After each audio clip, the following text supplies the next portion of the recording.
నమస్తే, welcome to the editor analysis. AP రాజకీయాలు రోజుకొక మలుపు. ఎవరు గెలుస్తారు, ఎవరు ఓడిపోతారు, విస్తృత ప్రచారాలు, ఎట్టి పరిస్థితుల్లో ఉన్న గెలవాలన్న తపన, ఓటరు నాడి పసికట్టడానికి పడరాని పాటలు, డబ్బు కూడా మంచినీళ్ళ ఖర్చు పెట్టారు. కోట్ల రూపాయలు ఖర్చు అయ్యింది. జగన్మోహన్ రెడ్డి గారు ఈసారి అధికారం చేపట్టకపోతే చాలా ఇబ్బంది పడే పరిస్థితి. కసితో ఉన్నారు పొత్తు పార్టీలు. ఇప్పటికే సవాళ్ళు విసిరారు. రెడ్ బుక్కులు రాసి ఉంచేమన్నారు, పేర్లు కూడా మెన్షన్ చేసి ఉంచేమన్నారు. మేము అధికారంలోకి వస్తే మేము అంత చూస్తామని.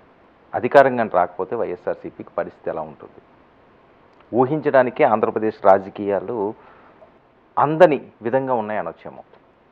మరొక వైపు పొత్తు పార్టీ ఓడిపోయినా జగన్మోహన్ రెడ్డి గారు ఆ పార్టీలనే పూర్తిగా కనుమరుగయ్యేలా చేయడానికి కూడా వెనకాడరు అన్నది. పోలింగ్ శాతం విషయానికి వస్తే రికార్డు స్థాయిలో పోలింగ్ అయ్యింది.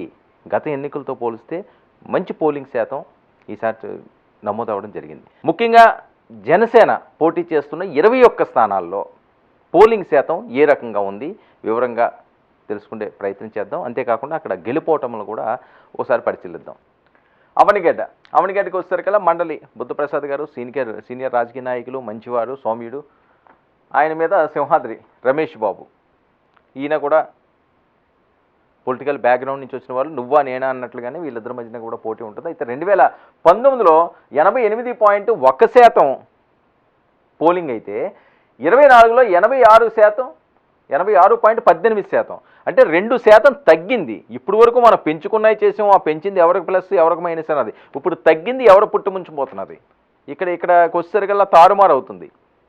అవనిగడ్డ నియోజకవర్గానికి వచ్చేసరికల్లా పెరగాల్సిన ఓటు శాతం ఇక్కడ తగ్గింది మొదటిసారిగా. ఆ 2%, పెద్దగా డిఫరెన్స్ లేదు. ఆ 2% అన్నా విజయానికి చాలా ఇంపార్టెంట్ కదా అది. మరి మండల బుద్ధప్రసాద్ గారు లాస్ట్ మినిట్లో ఇక్కడ రావడం జరిగింది. తెలుగుదేశం పార్టీ నుంచి టికెట్ వస్తుంది అనుకున్నారు, కానీ రాలేదు. జనసేన నుంచి ఆయన టికెట్ తీసుకోవడం జరిగింది. ఆఖరి నిమిషంలో వచ్చారు. అయితే ఆయనకి పెద్దగా ప్రచారం చేసుకోవాల్సిన అవసరం లేదు, సుపరిచితులు కాబట్టి. కానీ ఎలక్షన్ చేయాలి కదా, అప్పటికే రమేష్ కొద్దిగా యాక్టివ్గా ఉన్నారు, రమేష్ బాబు అని. మరి మండల బుద్ధప్రసాద్ జనసేన పార్టీ నమ్మి ఆయనకి టికెట్ ఇచ్చింది. మరి ఓటు శాతం కూడా ఇక్కడ తగ్గింది. ఇది ప్లస్ అవుతుందా మైనస్ అవుతుందా అన్నది చాలా కీలకం.